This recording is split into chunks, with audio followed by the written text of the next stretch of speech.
Hello നമസ്കാരം. ഞാനിന്ന് പറയാൻ പോകുന്നത് നാളത്തെ എപ്പിസോഡിൻ്റെ സ്റ്റോറി ആട്ടോ. അപ്പോൾ സ്റ്റോറി മുഴുവനായിട്ട് കേൾക്കാൻ നിങ്ങൾക്ക് ഇഷ്ടപ്പെടുകയാണെങ്കിൽ ചാനലൊന്ന് സബ്സ്ക്രൈബ് ചെയ്തും വീഡിയോ ലൈക്ക് ചെയ്തും സപ്പോർട്ട് ചെയ്യാൻ മറക്കരുത് കേട്ടോ.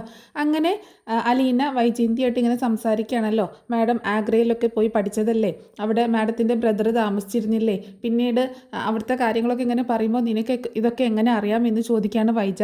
അപ്പോൾ അലീന പറയുന്നുണ്ട്, എനിക്ക് ആഗ്ര ചരിത്രം കുറച്ചൊക്കെ അറിയാം എന്ന് പറയാണ്. പക്ഷേ അതിനുശേഷം ശാസ്താംകോട്ടയിൽ എത്തിയതിന് ശേഷമുള്ള കാര്യങ്ങൾ കുറച്ചും കൂടി കിട്ടാനുണ്ട്, വിവരങ്ങൾ കുറച്ചുകൂടി കിട്ടാനുണ്ട് എന്ന് പറയണം.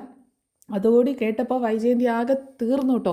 ആകെ തകർന്നു പോവാണ് വൈജയന്തി. പിന്നെ ഒന്നും വൈജയന്തിക്ക് സംസാരിക്കാൻ കിട്ടുന്നില്ല, ഒന്നും മിണ്ടാൻ പറ്റുന്നില്ല, വായ അടഞ്ഞു പോയേക്കാണ്. അപ്പോൾ അലീന പറയുന്നുണ്ട്, മാഡം പേടിക്കൊന്നും വേണ്ട, ഇത് എനിക്ക് മാത്രമേ അറിയത്തുള്ളൂ, ഞാൻ ഇത് ആരോടൊന്നും പറഞ്ഞിട്ടുമില്ല, ഇനി ഒട്ടും ആരോടും പറയാനും പോകുന്നില്ല എന്ന് പറയാണ് അലീന.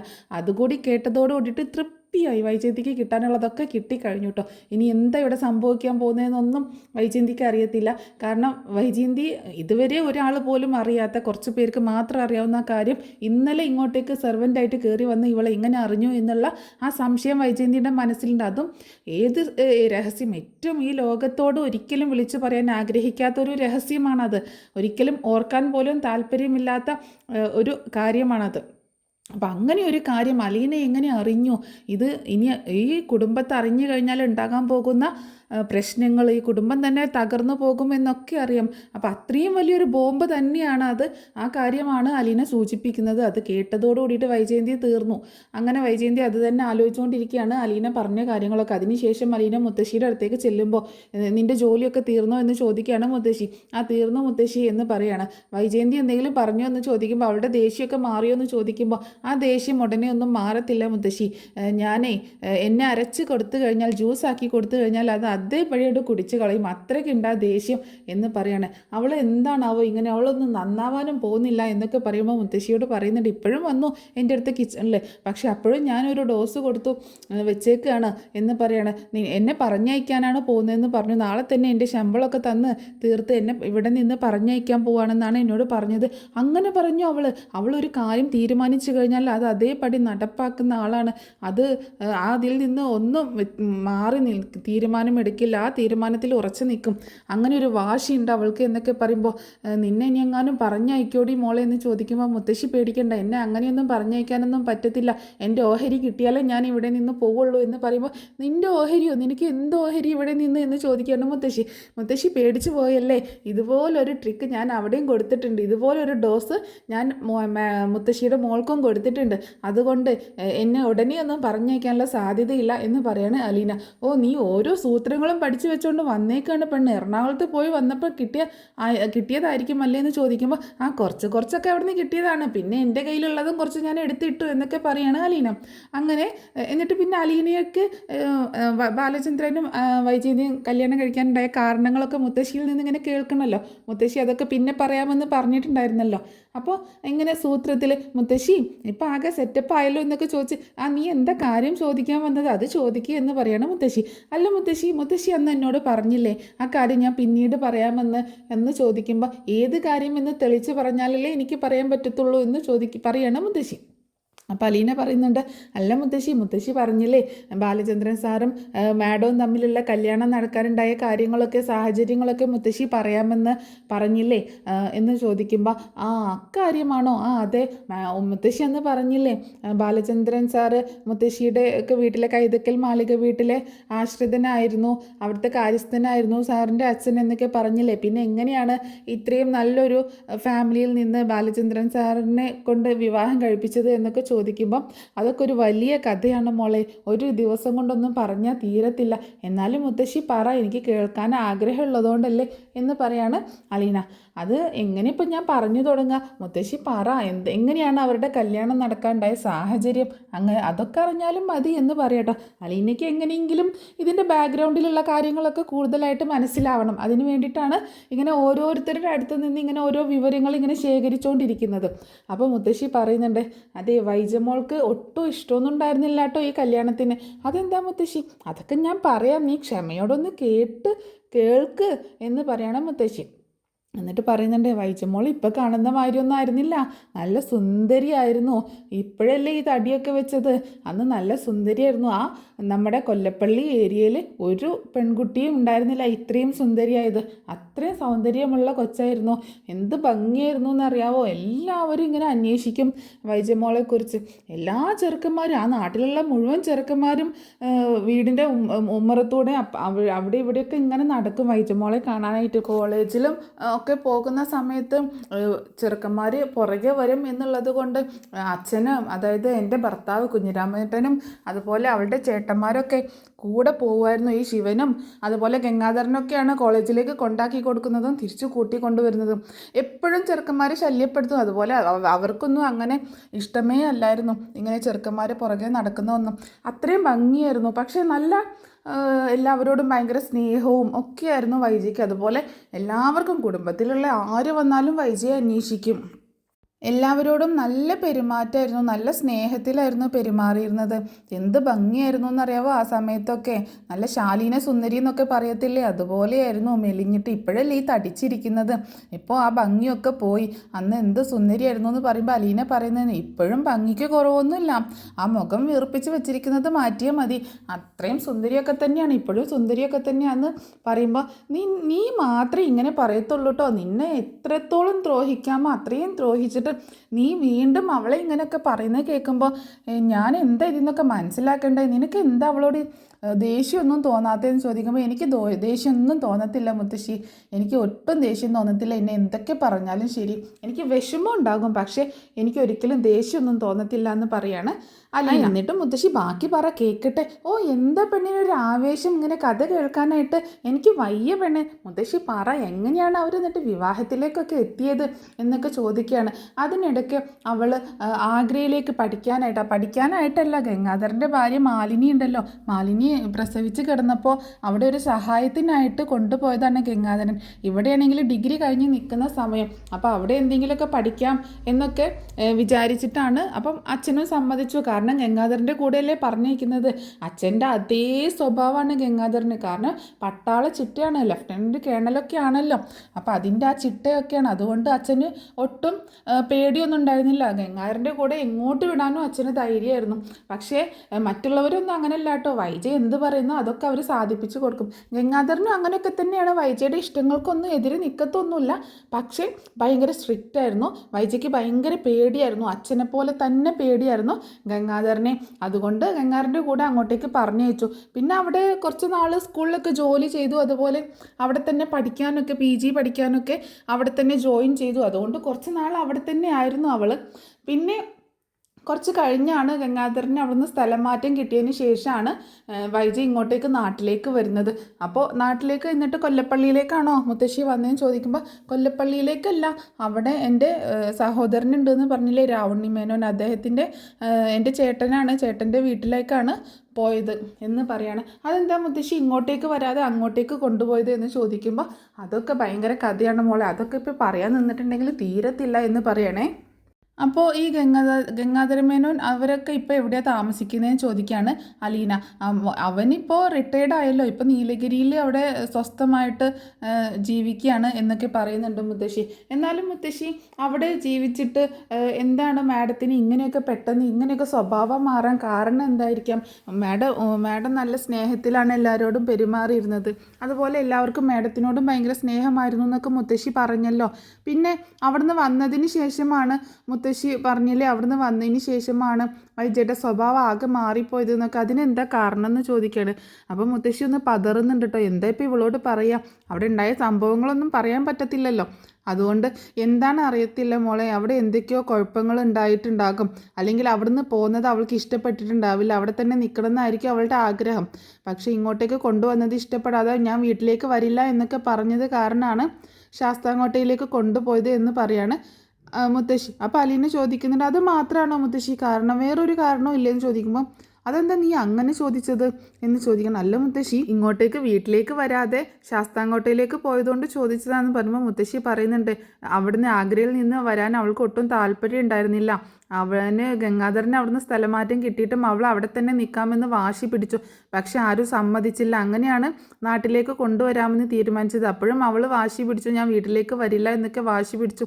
മുത്തശ്ശി പറയണതിൽ എന്തൊക്കെയോ പൊരുത്തക്കേടുണ്ടല്ലോ എന്ന് അലീന ചോദിക്കുക കേട്ടോ. നീ എന്തൊക്കെയോ പറയുന്നത്, എന്ത് പൊരുത്തക്കേടെന്നാ?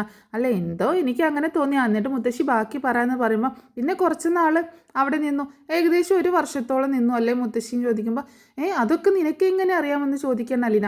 അല്ല ഞാൻ ഏകദേശം ഒന്ന് കണക്ക് കൂട്ടിയതാ, നിൻ്റെ കണക്ക് കൂട്ടൽ ഇച്ചിരി കൂടുന്നുണ്ട് കേട്ടോ എന്ന് പറയാട്ടോ മുത്തശ്ശി. എന്നാലും ബാക്കി പറയാമെന്ന് പറയുമ്പോൾ അങ്ങനെ ഏകദേശം ഒരു 1.5 വർഷത്തോളം അവിടെ നിന്നു. അതിന് ശേഷമാണ് ഇങ്ങോട്ടേക്ക് വീട്ടിലേക്ക് വന്നത്.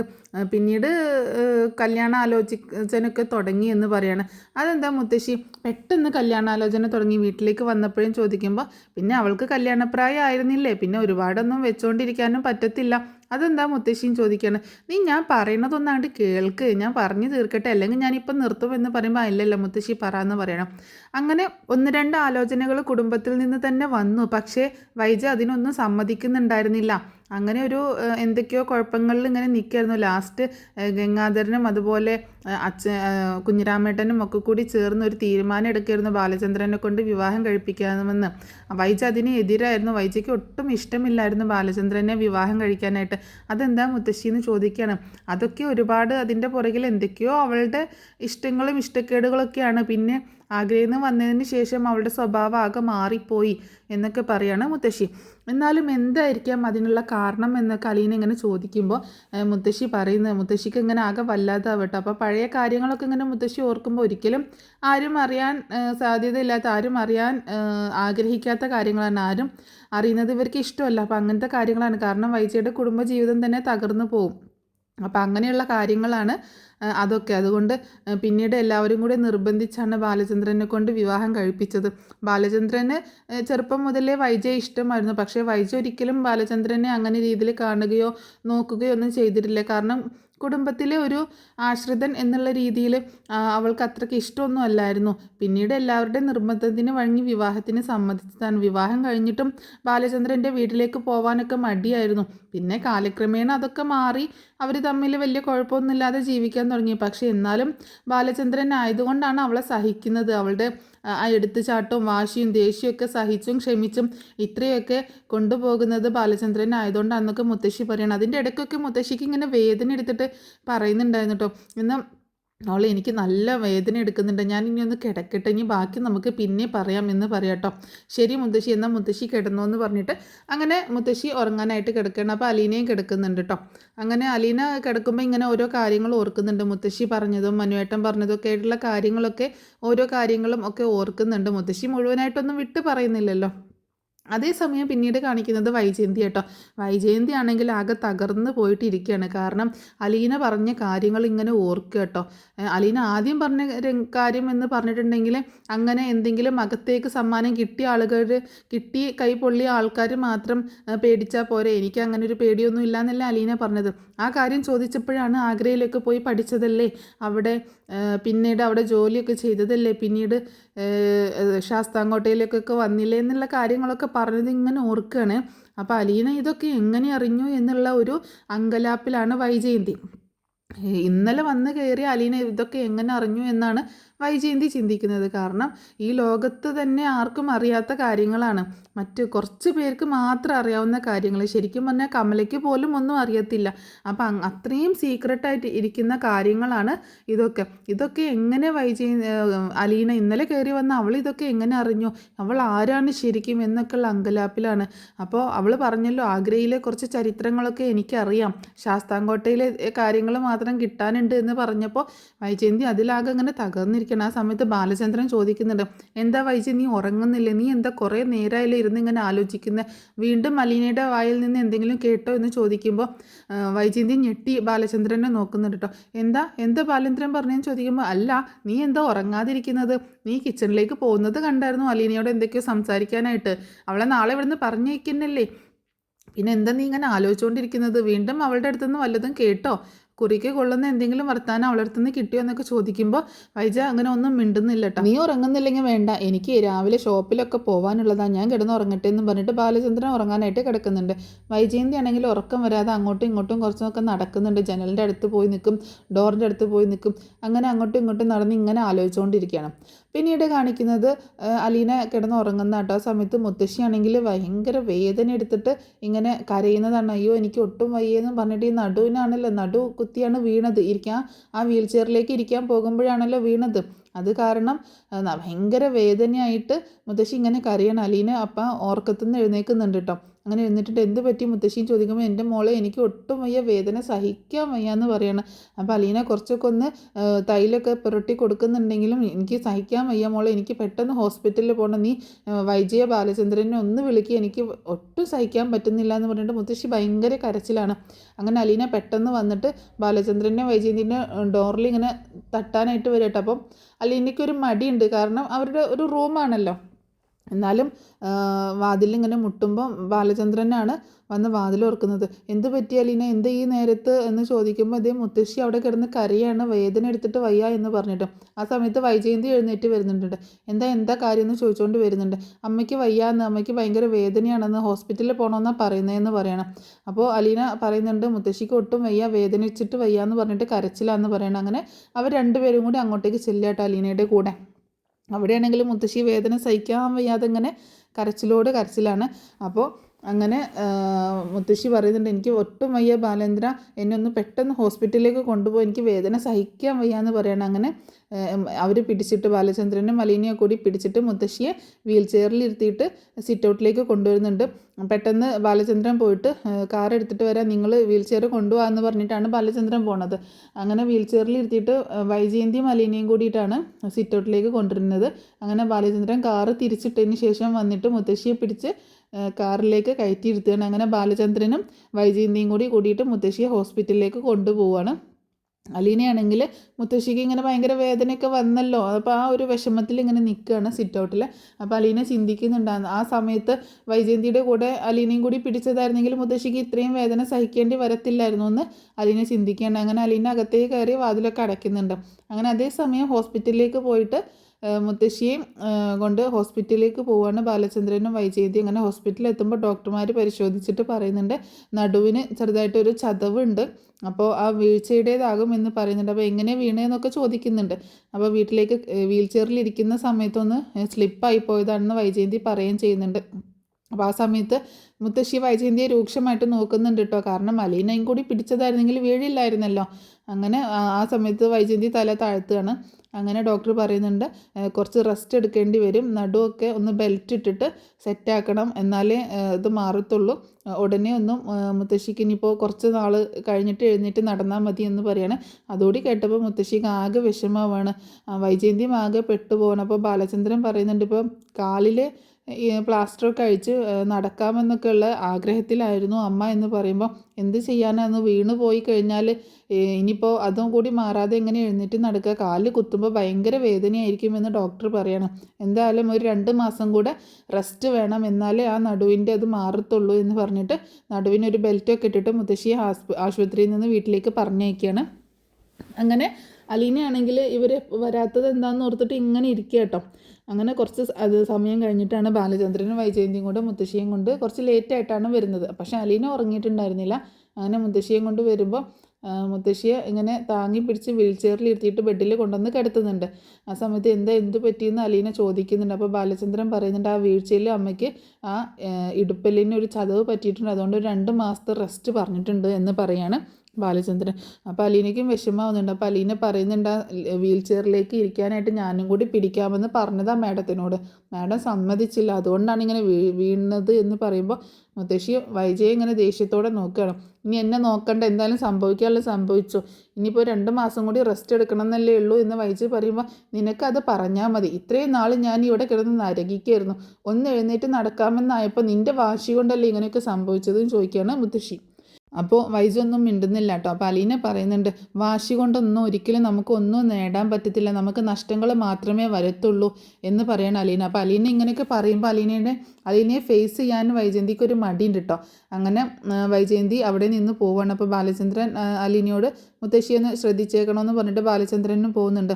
അങ്ങനെ പോകുമ്പോൾ വൈജയന്തിയോട് ചോദിക്കുന്നുണ്ട്, ഇനിയിപ്പോൾ നീ എന്ത് ചെയ്യും? നീ നാളെ അലീനയെ ഇവിടെ നിന്ന് പറഞ്ഞേക്കാമെന്നല്ലേ തീരുമാനിച്ചേക്കുന്നതല്ലേ? ഇനിയിപ്പോൾ എങ്ങനെ അലീനയെ നീ പറഞ്ഞേക്കും? നീ അലീനയെ പറഞ്ഞേക്കാൻ ഞാൻ തന്നെ തീരുമാനിച്ചു എന്ന് ചോദിക്കുമ്പോൾ അതൊക്കെ തീരുമാനത്തിൽ ചില മാറ്റങ്ങളൊക്കെ എടുക്കേണ്ടി വരും, ഞാനൊന്ന് ആലോചിക്കട്ടെ എന്ന് പറഞ്ഞിട്ട് വൈജു പോകണം. അപ്പോൾ വൈജയുടെ ഈ മനംമാറ്റം എന്തുകൊണ്ടാണെന്നുള്ള ഇങ്ങനെ സംശയത്തിൽ നിൽക്കുകയാണ് ബാലചന്ദ്രൻ.